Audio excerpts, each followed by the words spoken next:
I'm going to say good afternoon. Thank you all for being here. It's kind of cool, the energy that's in the room. It's been a long time since we had a big gathering like this, and it's great to see everybody. It's great to have a venue where we can practice how microphones work. But before I get started in the meat of the matter, I wanted to actually thank a few people. First, I want to thank the Chamber, again, for putting on this event. I think it's important that we get together as a community and talk.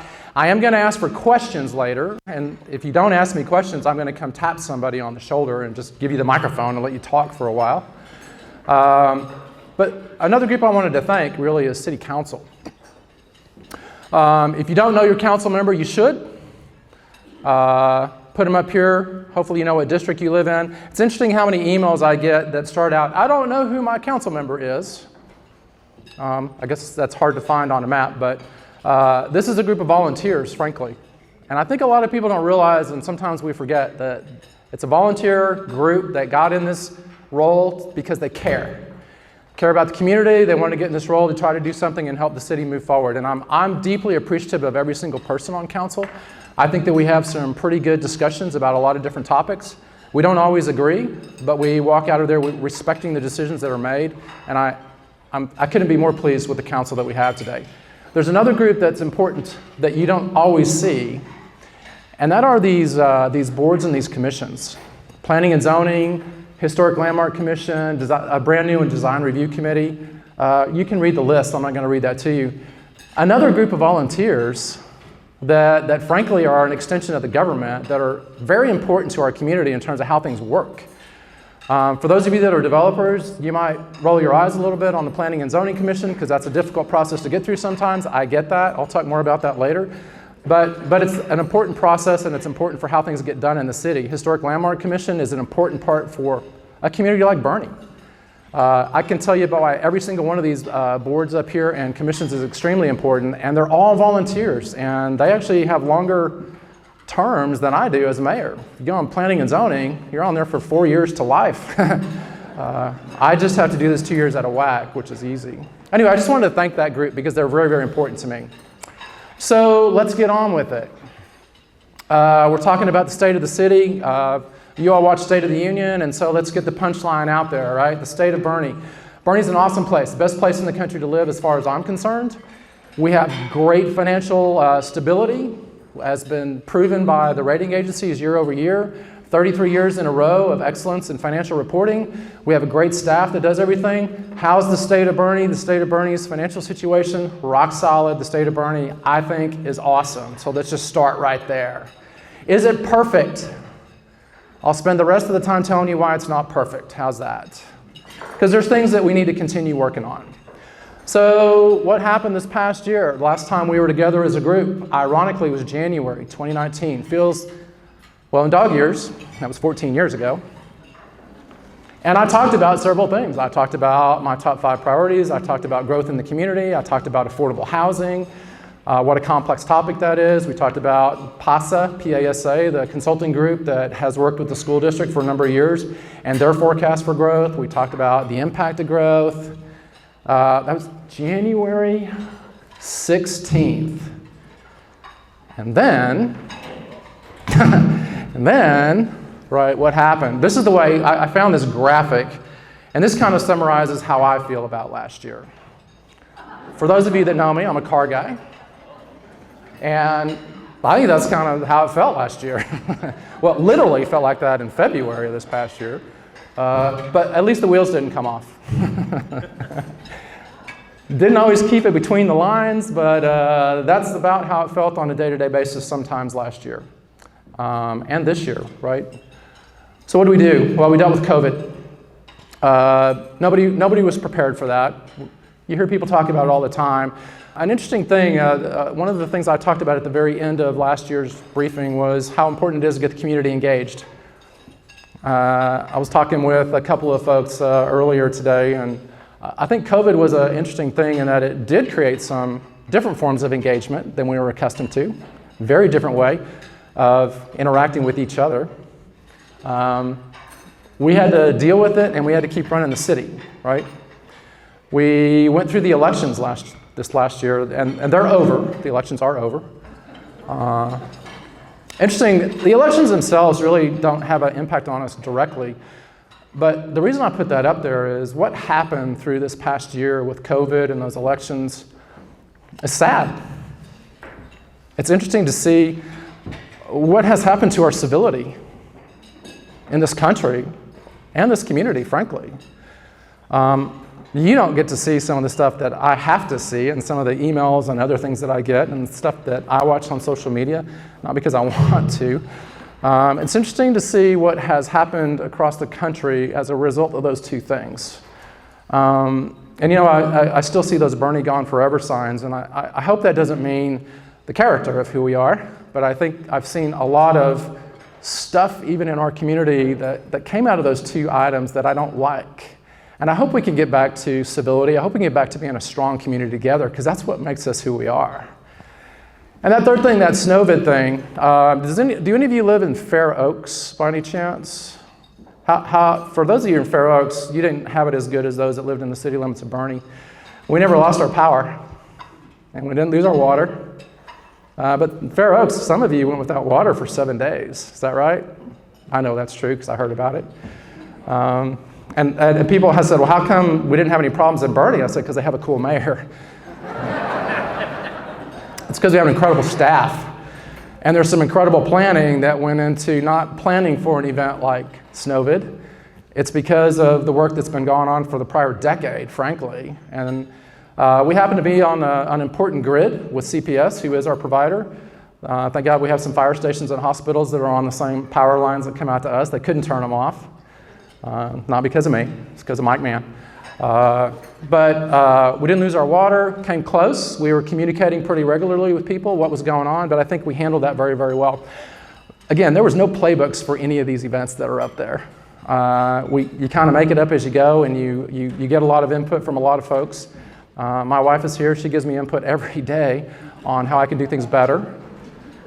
And then life went on. So what happened, even though we had those events, what happened? Life went on. We hired a brand new city manager last year, Ben Thatcher. I'll introduce him here in a second. We have pretty much a whole new executive team in the city of Bernie.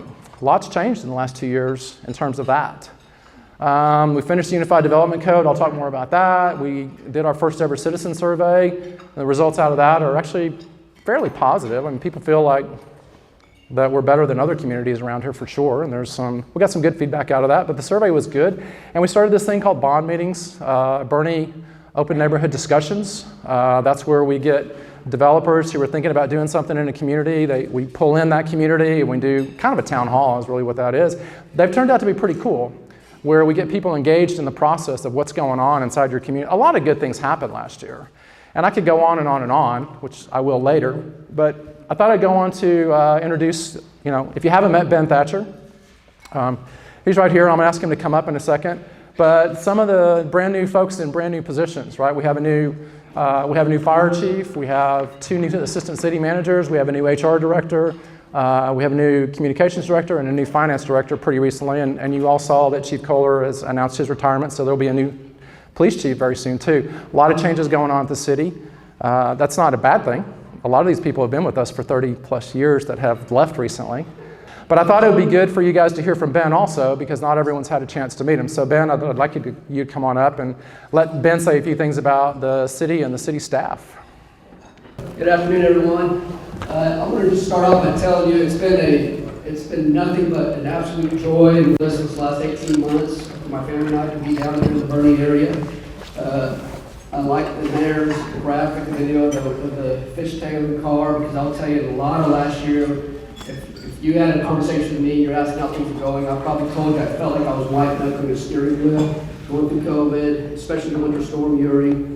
And so as I was reflecting with the mayor about kind of some talking points that I thought would probably be good for him to share in the State of the City address, it's easy to go to those big events that occurred last year, but then it dawned on both of us that there was a lot of awards and recognitions that our staff had actually received throughout this last year.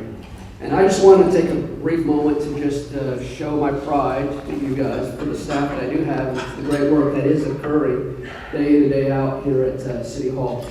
I will start off by telling you that here we go, these are our new faces on this leadership team, but our leadership team, some of you guys probably know a lot of the other directors. We have a combined total about 315 years of municipal experience on our leadership team. Now that has come down quite a bit. Some of the folks like Jeff Thompson, who's been here a lot longer and whatnot, but we have a lot of folks that are highly involved across the state in their respective industries and niches, and so we're going to talk about some of the accomplishments that they've received. Most recently, there you see the picture on my right, your left. The city of Bernie was recognized for a Management Innovation Award with the Texas Municipal League. This is the association of all Texas cities, not counties, but mayors, city council members, and city staff, and for the population of our size, of 25,000 or less, we received this management award for partnering with the school district with bringing in some high school interns to do some public service announcements for us. And we were recognized for that work. That saved us about $10,000 with that partnership with the school district. I'll tell you, things that are important to the city staff, our core values are partnerships, commitment to excellence, collaboration, respect, service, integrity. And so you'll see those threads throughout a lot of these recognitions. Jeff Carroll, Director Carroll there to my left, is our Director of Development Services and Engineering. He, on behalf of the city, received an award for our work in our floodplain management program and trying to mitigate as much as we can flood loss and so forth in our program. The mayor talked about our excellence in financial reporting. 33 straight years we've received that acknowledgement. We have a really strong finance and budget team that keeps us very strong foundation, very conservative approach to the way we attack our work. We appreciate Director Maddock and her team for her work the last 14 years with the city. 17 years. The library, we're talking about the library, all right? So there's over 560 public libraries in the state of Texas. And our Patrick Keith Public Library was recognized for excellence in best practice management in 10 core service areas, okay? So out of those 560 plus public libraries, we're one of 53, I believe, libraries that received this honor, this distinction this last year. We received another designation for being a Tree City USA. This just shows, exemplifies the city's work in urban forestry management. That's a priority to us, and we're continuing that effort. Our Parks and Recreation Department was recognized as at a platinum level, the highest level for a city our size, of having an outstanding Parks and Rec program. We've won that award 6 times over the last 10 years. So we have a commitment to great athletic programs, recreation programs, and we continue to strive for that. Also, there to my left is Lizette Hennis, speaking of Parks and Rec, she's our recreation superintendent. She received an excellence award from the president of the Texas Amateur Athletic Federation for going above and beyond by not only helping the city of Bernie with our Parks and Rec programs, but also helping all other cities in the area, nonprofit athletic organizations, YMCAs, and so forth with their work in providing athletic opportunities for youth. Then Director Woods, our CDB director, has 54 years in the hospitality and tourism industry. He received a lifetime distinguishment from his peers. Now, this isn't just CDB directors that are giving him this honor. This is everyone in the travel industry, the hospitality industry, the entertainment industry across the state of Texas. And then finally, we'll just talk about our former communications director, Pam Bransford, there to my right. She just recently retired. She spent 40 years in public information, both at the city of San Antonio and Bernie, and doing some great work there. And so she received that organization's first Lifetime Achievement Award just this last year. And then our new communications director, Chris Shadrock, prior to coming with the city of Bernie, he actually worked as an assistant news director for the Waco news station, and received a National Edward R. Murrow Award. If you're not familiar with that award, that's an award given out since 1971 to excellence in digital media news reporting coverage that he did with the migration stories on the border. And so he received that acknowledgement last year. So I just wanted to give you a little glimpse of the caliber of the staff that we have and the accomplishments we're doing, not only just providing services day in, day out to this Bernie community, but also trying to be an example of municipal excellence across the state of Texas. Very good. Yep. So, and Ben has been awesome. He came from South Lake. He's been a great, when we hired him, one of the first things I told him is, look, I think this isn't a turnaround situation with the city. We're actually in pretty good shape, but I think culturally we need to make some changes, and that's what he's been really focused on over the last year. There's cool stuff going on. All right, let's talk about, now I'm gonna talk about state of the city. I get asked this question all the time. Why do I do this? I still don't have a good answer for it. But I can tell you how I feel every single morning. I feel like this every single morning when I wake up. You know, funny, the last 3 digits of my phone number, 210-913-9007. That's really true. And I feel like every day I can tackle anything, and I'm gonna go out and get rid of the bad guys and just do what spies do. That's what I think every morning. And then I prepare, right? I get ready for the bad guys. And this is what I feel like when I get on Facebook. All right, I'm gonna get ready for them. By the way, you do get the movie references, right? You know I had to do a movie reference. Anybody know what that movie is? Shang-Chi, great movie if you haven't seen it. I know where to go. But at the end of the day, this is really what it boils down to. And I'll give a gold star to whoever knows this next movie reference. This is really why I do it, right here. Anybody know that movie? Yeah, don't call me despicable. I mean, that's the name of the movie. That's how I feel about this community. Yep, I'm Gru in this one, right? I actually tell people this is why I do it. I care about this community. I think we have a responsibility to volunteer in different kinds of roles, and this is the one I volunteer in for $200 a month. That's why I do this. $7 a day, just fast math for you guys. And all the love letters I get because of this job. When we were together, I keep this in front of me at all times, what has been my top 5 list. Always do that in business. I'll do that here too. I talk about this pretty repeatedly in articles in the paper as well. Hopefully you recognize that. Communication was really important to me, that we open up the doors and we be very good about communicating to everybody, right? It's not just the city of Boerne, it's everybody. COVID provided some unique opportunities, tried to do what we could, right? Chris has been an awesome, Chris behind the camera over there, he's been an awesome guy to work with. And we brainstorm all the time, and he tells me all the ways I need to do things better, and he tells me, don't do that, do this. He's been awesome to work with. So I'm gonna check that off, that I think that we're doing pretty good with communication on everything going on in the city. We talked about this master plan. We had a 10-year master plan that was done 15, 16 years ago, and it was never touched after it was done. In business, you can't plan every 10 years, right? We have to plan every year. And I said, I don't like that process. And we had just adopted a new plan in 2018, the 2018 10-year plan for Boerne. But you can't do this every 10 years. And in business, we plan every year, right? And so I'm happy to say that we now have an annual process here where we combine everything into one single document. And it's called the rolling 10-year plan. And it will be updated every single year. And we just adopted that this month. I'm really excited about that. I'm amazed how long it took to get it done. But it's done, and if you want to know what's going on in Boerne, you have one document to go to. You don't have to go looking around for what's the parks plan, what's the plan for utilities, what's the plan for whatever. It's all in one place, and it's going to be updated every year. Cool, I'm going to check that one off.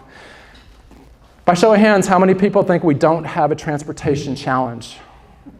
Well, nobody raised your hand. Now, there's people on Facebook that think we don't have a problem, and everything we're trying to do is going to destroy the world. But we have some transportation challenges. I'll talk more about that. I can't check that one. And then the Unified Development Code, really big deal. Not something that you're going to read, and not something that most of you spend any time looking at. But the Unified Development Code is probably the most important document in the city's history since the formation as a charter city. Why is it so important? Because it defines how we are going to build everything going forward from this year on. What's so important that's in that document? We put in there things to protect the community, to protect the environment, to protect the charm of Boerne, protect watersheds. We put a lot of stuff in there that's modern day thinking. That's really kind of cool. We were updating ordinances that hadn't been changed in 30 years in many cases. How could they be right 30 years ago in terms of how we are acting today? So we improved and put in place this Unified Development Code, and that was adopted this year. Now, for some of you that are developers, you don't like this, because the requirements are much more stringent to build in Boerne right now. You have to do a lot of things very differently, and it makes it more expensive at the end of the day. I get that. But it's what's right for this city, and that's what I'm most excited about. That council worked on this, staff, Laura led this whole effort right here, P&Z worked on this. It took 2.5 years to get this thing done. Fair Oaks adopted a Unified Development Code. It took them about 2.5, almost 3 years to get theirs done. They did that a couple years ago. I'm excited that we get to check that box. There's a few more things coming with that. I'll talk more about that later. And then water. Anybody concerned about water? Only a couple of you, huh? Usually the Fair Oaks people raise their hands fastest. Going without water for 7 days was worse than going without electricity. By the way, I'm not on the City of Bernie's electricity. I was on somebody else's. My electricity was going off every 45 minutes during snowvid. I didn't like that at all. The house was 60 degrees. You know, it was no fun. But people said they would rather go without electricity than water. Get it? That's still an important topic, and I'm going to talk more about that. So let me talk about the two things that aren't checked off my 5 top priorities list. Transportation. So before I was even in this role, 2.5 years ago, started working with the county, and so we have to work on solving these problems with transportation. We've tried, we haven't done anything. The Gateway, the Kendall County Gateway study that TxDOT did, is not a scary thing to talk about. In fact, we need to talk about it. The county voted that they did not want to move forward on that, but the city never actually talked about it. There are some concepts in there that are valid. And the Transportation Committee, when we put that together, a group of 20 volunteers, not necessarily transportation experts, are trying to find where do we have problems in our community that we need to solve. They're trying to winnow down now about 300 projects down to 60. And they even looked at the Gateway study and said there's some things in there that make sense. We need to talk about everything, right? I look forward to that. I've met with that Transportation Committee several times, and generally I'm going in there saying, can y'all hurry up? Because the traffic ain't getting any better, right? We did put a pretty big project in front of the Alamo Area Metropolitan Planning Organization, that's part of TxDOT, right? Where we can go and say, can y'all help us pay for this? Because these roads are expensive. Maybe we don't have any idea how much it costs to build a mile of road. I have some engineers at this table, I know you guys know. And a good consultant will always say, well, it depends, right? Is it a 2-lane road? Is it a 2-lane road with a center turn lane? Is it a 4-lane road with sidewalks? The price tag on that's going to be anywhere from $3 to $12 million, depending on what you build per mile. Remember that number. So what we're going to do in this area is a pretty expensive project. Jeff Carroll submitted it. He's been working with a lot of folks. And it was adopted, and TxDOT said, yeah, we think that's a really important project to do. So we pay for 20% of the cost of the project, and TxDOT pays for the other 80%. Now, that's cool. That's smart money, right? Use state taxes, not just Bernie taxes, to pay for it. And we're starting to set aside funds for other improvements. But again, if you recall, even from before, I'll tell this, what is the percentage of the county's budget and the city's budget that is spent on roads, maintenance or new? Anybody have any idea? Percentage? It's not very much. It's less than 2% of the budget goes to roads. So how do we fix that problem with only 2% of a budget? You don't. We continue working with TxDOT. You guys are going to start seeing, if you haven't, on Old Blanco Road where the trail is, there's going to be now a hawk system is what it's called. It's a red light, so joggers, walkers can push a button. There'll be a red light instead of an orange flashing light that says go faster. It'll be a red light that says stop. That'll be done before Thanksgiving. And then we continue to work with the important, it's very important that we have a great relationship with TxDOT. Bruce Bugg is the chair of TxDOT's Transportation Committee at the state level. He and I are great friends. It's important to have that relationship because that's where the allocation of funding is. And then we also have a relationship with all of our local guys. I know Jeff Carroll and our staff here has a great relationship with them. As we start moving forward, we get the results from the Transportation Committee and we start saying, here are all the projects we're going to take on. We're going to lean heavily on TxDOT for help. You can bet on that. If you can imagine 60 projects, and if that added up to the number of miles that might be, it's going to be a lot of money.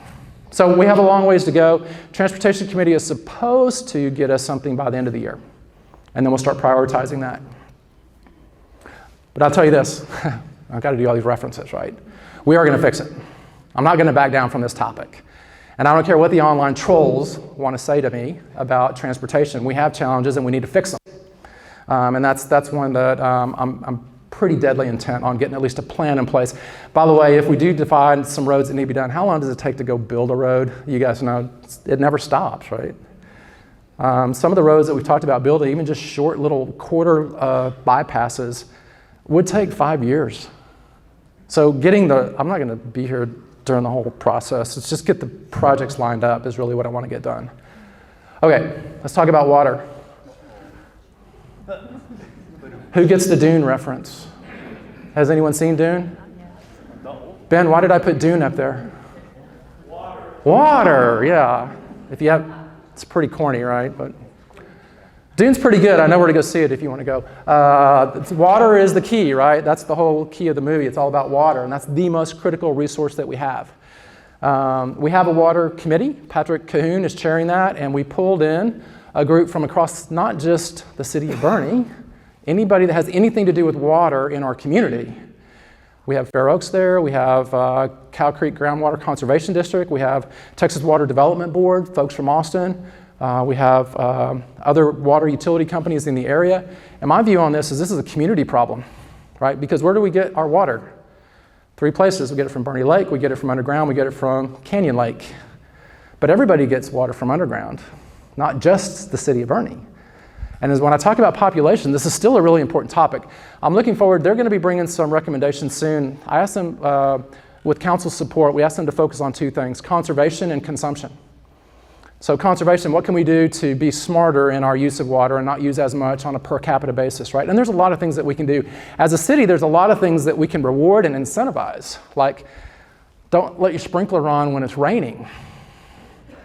Particularly this past year, it's amazing how many businesses and houses have the sprinklers on after 18 inches of rain. I have a smart sprinkler system that if it thinks it's going to rain, it doesn't go. Can we incentivize people to put those on their house and not waste water? By the way, when's the most water used in the city of Boerne? It's in the summertime, so we can have pretty green grass. And that's where most of the water challenges come, is in the summertime. So the water committee is working on that. On the consumption side, that equals supply to me. Right? Ben Eldridge is in the room, he's part of that committee. Supply is not unlimited. And in a situation where, like we had in February, if you only have one source of water coming to your house and you don't have kind of a loop system, you don't have water for 7 days. Saws has problems with their water system. We need to be smart about our sources of water and make sure that we have ample backup. So I'm looking forward to what's coming out of those guys. In that effort, Ben Eldridge introduced us to some folks from UT called Planet Texas 2050, and then they introduced us to some folks from Duke University, and we did this really cool project. What they did is they built a model of all the inputs for how water is sourced and how water is consumed. And you think about how water is sourced, it all depends on the weather, it depends on a lot of different things, right? You look at all the things that drive your water supply, and then you look at use. What's the number one driver of use is population. But it's also drought. And drought has an effect on both sides of this equation, and there's other things. And we have some students from Duke University working with UT, and they put together this model that puts all these variables together, and you put it in there, and poof, out comes an answer that says, do you have a water challenge coming up? That's cool, right? And they're building it so that we can actually put it on our real-time, the reason it's called Internet of Water is going to do real-time monitoring of water sources and weather and real-time sources of other things like utility consumption. And then we can have that for everyone to see what's going on. I think that's really cool. But what it also tells us, when you put in all the variables for what we know today, is we have a challenge coming. That's the scary part. The good news is we actually know we have a challenge coming. So what do we do about it? We can't just bury our head in the sand and do nothing. Boerne did a water study in 2013. It was a 70-year outlook on Boerne's water challenges. It was done by a company called HDR. Interestingly, in there, they forecasted in 2020 that we would have 16,000 people in the city of Boerne. 7 years ago. They missed it pretty badly if you do it on a percentage basis, because we have 19,066 today. And the state of Texas has a water plan. They break up the state into a bunch of different letters, A through whatever. We're in Region L of the state's water plan. And they forecasted that Boerne would have 14,000 people in 2020. Wow, that's a big miss on a percentage basis. Because just 10 years ago, we had 10,000. But based on that study that HDR did for the city of Boerne, they said, well, you won't have 40,000 people until the year 2070. What? That's a big mess. We'll talk about population here in a second, but this is a big deal. And I look forward to getting results out of this and working and putting a plan in place that says, what do we do? Let's define the problem and now work the plan, right? So it's all about growth. There's a lot of growth happening. I'm going to talk about growth quite a bit today. Growth is the primary driver of demand on the water system, and that demand is going to put a strain on the supply. A lot of people will paint this in a different way and say supply is driving growth. It is, but there's going to be a problem with that pretty soon. And there's a lot of growth that's happening, and probably, if I count the number of license plates that say California on it, I'm tired of counting those. I'll talk about that again in a second. But we have a serious challenge coming up, not like imminent danger, but I would tell you in the next 10 to 20 years, we do have a challenge that we're going to have to address. So that's why it's a high priority for me. Let's talk about the growth. So the census wrapped up late, very late. The impact of that, by the way, is redistricting is going to be late, which may have an impact on elections. You guys get all that, but let's just talk about the census data. In 2010 and today, there's the population change for Boerne, just the city limits of Boerne. Tremendous growth, right? I like looking back even over time, and there's a reason why I do. If I go all the way back to 1970 to today, almost a 700% growth in this city. Now that's the Boerne Gone Forever crowd, is that 2,400 people. Because the rest of us came in after that. And the reason I like looking this data up is because I get blamed for that growth from 1970 till today. Somehow, people can connect those dots, and it's my fault. But if you look at it on a go-forward basis, we're absolutely going to add 10,000 new people over the next 10 years. Where do I get that math? I get that from housing permits. We do about 500 housing permits per year. And there's usually 2 people in a house. That's the general math. So it's not rocket science, this math. This is far bigger numbers. So we're not going to be at 40,000 in 2070. Even doing this math, we're going to be at 40,000 in less than 20 years. The school says they're going to double for all of their population. You've seen that headline, and that hasn't changed. They've revalidated that with PASA, their consultant, PASA. So we can't ignore this, and you can't just wish it away. It's already happening. As we work with the developers at Esperanza as a great example, they've wrapped up a lot of their infrastructure work. Ben and I met with him 2 months ago. And he said, get ready, because things are going to go a lot faster at Esperanza, because they're going to have a lot more builders inside Esperanza. The building, because all their infrastructure is ready, they're going to start building faster. And that same developer bought that 1,200 acres a mile down 46, and is going to put another 1,000 houses in down there. None of that's in the city limits, right? Any Esperanza people in here? I like to ask them, you know you don't live in the city limits of Boerne, right? No. You don't even have a mayor. I'm just some dude talking right now, that's all I am. The growth is phenomenal and it's real. It's not caused by me or city council. What's the number one driver of growth in this community? It's the darn school system. The school system is a big part. You have a great school system, people want to be here, right? And it's a great community.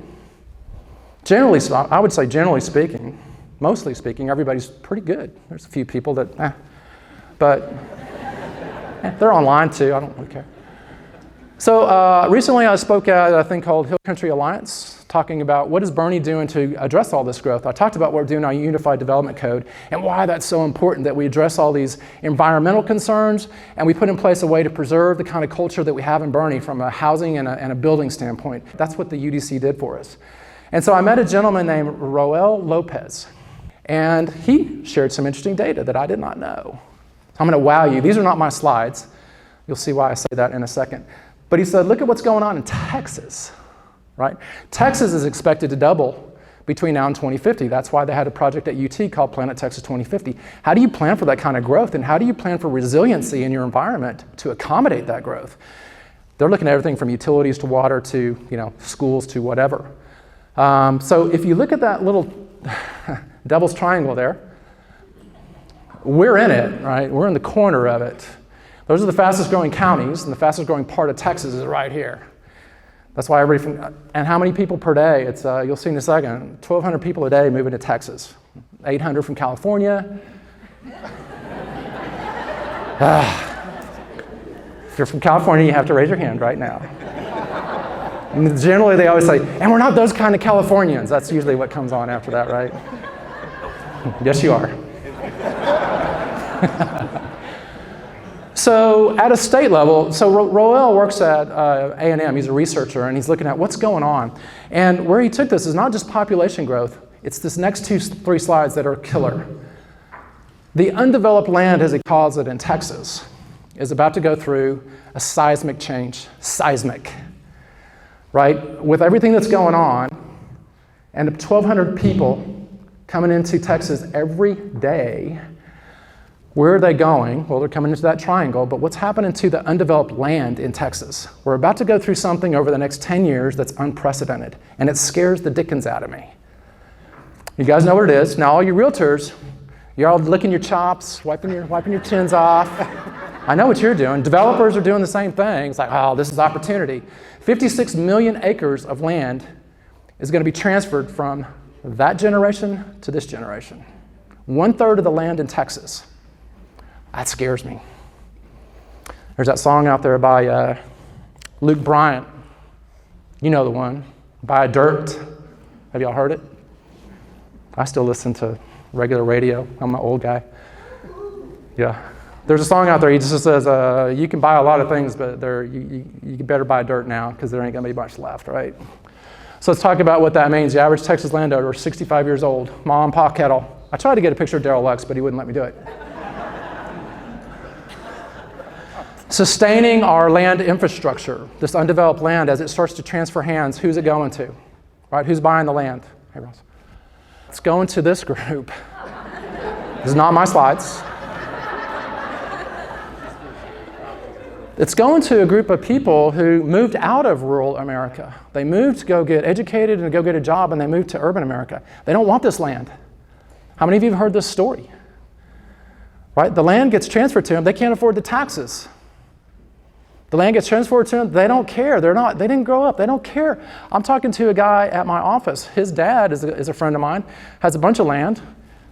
He's getting up in years, and the son, who is just now getting out of the Navy, he's in his late 20s, says, I don't want to run cattle. I don't want that land. What's he going to do with it? Sell it to Jonathan for a very high price to be developed. That's what he's going to do. So this change that's coming is going to have a profound impact on Texas, but it's going to have a big impact on us in this community, right? And I worry about that. For those that are worried about it, go buy the land, because do you believe in property rights? I do, yeah. We all believe in property rights. Who gets the property gets to decide what happens to that property. And as this intergenerational transfer happens, that's why we did something like the Unified Development Code for what we can control in burning, right? So that's coming. I put these up here because I still get these, right, every day. Oh, we just got to take it. It's just going to happen. Oh, you got to stop it. Mayor, I can't believe you approved all those subdivisions 15 years ago. I wasn't even here 15 years ago. I didn't approve those subdivisions. You got to stop the growth. You got to tell people they can't build on their land. I get emails like that all the time. I actually write the reply and then I delete it. Somebody's got to do something. I don't know what to do. Well, we're doing what we can, but we don't control all that land. We believe in property rights. We believe in a free enterprise system. This is a capitalistic society. If you don't like it, you got a couple of choices. Go buy it yourself, or there's the door, right? That's your two choices. Or get engaged and help influence where things are going. I think we have responsible developers in our community. I think we have good stuff going on. So with all this growth that's coming, it's going to continue to strain our infrastructure, right? The things that you look to your government to solve are those things that are up there right now. You look to your government to solve transportation, right? Drainage, utilities. We want the lights to come on when I turn them on. I want the water to turn on when it comes on. Parks, recreation, we still need some green space, services. It's all the services, animal services, it's fire, library, police, it's all those things. All these are strained, by the way. And as I think about financing stuff, and I'll talk about that again, these continue to be challenged every single day. We have streets in Bernie that don't have fire hydrants on them. Why? Because the water main on that street is less than 4 inches. It's a 2-inch water line. That's the original infrastructure. We have original electrical infrastructure all over this town. In some places, you know, even on Main Street where some of you might have your businesses, there's no 3-phase electric there, like 220 volt for people like me. There's no 3-phase. It's all original. It's all built a long time ago. It's aging. We have original sewer systems. Some of that's that old pipe that we realize doesn't work and it collapses. We have problems with that. We have to replace that. digging that down and cleaning up the, the poop lines there. All this is going to be challenged and strained. And I'll talk about how taxes work and one of the aha moments for me when I first got in this role that's interesting. And then there's another infrastructure that I look at. Are the schools going to be strained? Tommy, you got it all figured out? It's easy, right? We're going to double the growth, just put smaller desks in. Schools are going to be stressed. Businesses are going to be stressed. I'm in business. I'm stressed every day right now with supply chain challenges. I don't know about you guys. Well, the bankers aren't. Money still comes in, goes out. It's not in tanks off the coast of Florida or California. Businesses are challenged by everything that's going on from this past year, and it's going to continue. Employment's going to continue to be a challenge. But getting people to work is hard. Oh, by the way, it's pretty expensive to live in Bernie. Where are they going to live? And entry-level labor force, where do they live? Besides with mom and dad, not a lot of choices, right? We got to solve that. People are looking to the government to solve that, and that's not something government solves. We can help create opportunities to solve that problem, but we don't solve that problem. I think people are stressed. Anybody disagree? I'm not, but I got an easy job. I think people are stressed, and I think the environment will be stressed. That's everything from the taxing on the water supply, the taxing on the beautiful hill country. Development takes away some of their pristine nature. Everything's going to be stressed. How do we deal with all that? Well, I put the picture of our 10-year rolling plan in there. We're going to do what we can do, but this takes county government. It takes all kinds of people working together to make this come to life, right? And I feel good about what we can do from a Bernie standpoint. I think we have good plans in place. So what are we working on? There's a lot of stuff underway. If you go look at that book and you look at all the projects, there's literally a couple hundred projects in there. There are dozens of utility projects going on right now that Mike Mann is leading, right? And I was looking at those and I went back in history to 2014, 2015, 2016 when a lot of the subdivisions were really gearing up. A lot of the subdivisions like Esperanza was approved a long time ago, over 10 years ago. Or South Glen or Regent Park. Some of the big subdivisions, they were approved a long time ago. And we're still dealing with the fallout of all the growth from those subdivisions. And a lot of the utility work is to handle the capacity that's hitting us now, right? A lot of it. There are some things we've tried to help from with the workforce housing. We have a thing called the Public Facility Corporation. I'm not going to go down that conversation, but getting some people in that can put some housing in that will absolutely be affordable by HUD definition. So we approved that project this past year. So some apartments coming in on Herf Road that will have 50% of their units will be affordable from a rent structure according to HUD, and that is set by HUD, not by the business owner. That's a good thing. We had another developer in just a couple weeks ago that wants to do a tax credit-based housing for affordable housing in another part of Bernie. We're supportive of that. We need that. Well, you're fueling the problem. You're growing Bernie. Well, we're trying to grow the right kind of housing for the people and the businesses that need it and for people to start to progress up the ladder. We implemented a thing last year. You saw it on your water bill, the stormwater utility fee. It's a small little $2, $3, $4, $5, whatever yours is, to help start solving some of our drainage challenges, right? So we have a great engineer, Jeff Carroll, who's been working on this for a while now, looking at all our stormwater challenges. Everything in the hill country drains to River Road and Main Street. Literally does. Am I right, Jeff? Pretty close. Pretty close. Close enough, right? Literally everything comes this way. And so why do we have floods in Bernie? Because we planned it that way. Because we didn't plan for what's happened. Can we do something about it? Absolutely. Does it cost money? A lot of money. And so this stormwater utility fee that we put out there and some other things, so we're trying to find ways to solve that problem. Big problem to solve, by the way. The development process. So we have this new UDC. Something I've been hot on for the last couple of years is our development process is incredibly unpredictable. All the developers in the room said, amen. Yeah, I heard it. Perhaps we've had some staffing challenges there, right? Been understaffed at times. A lot of moving parts, but we're still in the Stone Ages. We still do everything via paper. So something that's coming pretty soon is that's all going to be electronified, meaning we just light your paper on fire and say, go away. No, all the submissions will be done electronically, and then there'll be a way to see statuses. And my whole hope, thank God we have Christy here because she's done this before, she's a process person, is that we have a process that's predictable and we meet those expectations. That's what you want as a developer. It doesn't necessarily mean it's always going to be fast. This isn't to get things to happen faster, it's to get things to happen predictably, and that way you can control your cost and control your expectations. Our integrated water plan is going to be coming as soon as we get some recommendations, and we'll be working on that. You'll hear a lot more about that from me. These wholesale power supply contracts are really important. I don't know if you followed what happened with CPS and their power situation, but they did not hedge their power problems, right?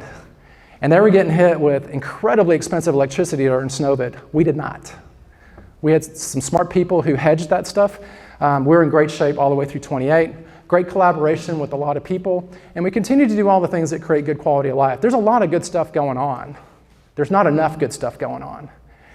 What else needs to be done? Roads. I'm not going to stop talking about that until we have a plan in place. I promise you that. 2 new fire stations are planned, not paid for, planned.